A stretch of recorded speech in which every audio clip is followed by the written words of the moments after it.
అందరికీ నమస్కారం.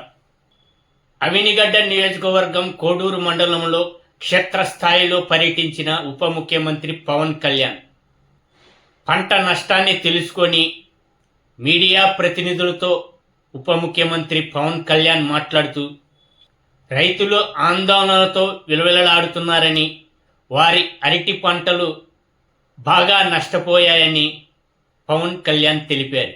274 కిలోమీటర్ల రోడ్లు దెబ్బతిన్నాయని, 1583 గ్రామాల్లో తుఫాను ప్రభావం తీవ్రంగా ఉందని రివ్యూలో తెలిపారని పవన్ కళ్యాణ్ అన్నారు.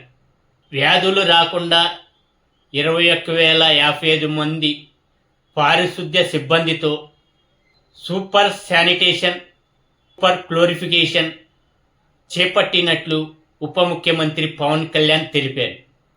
అక్షర సంకేతం ఛానల్ సబ్స్క్రైబ్ చేయండి, లైక్ షేర్ చేసి మీ అభిప్రాయాన్ని కామెంట్లో పెట్టండి. ధన్యవాదాలు.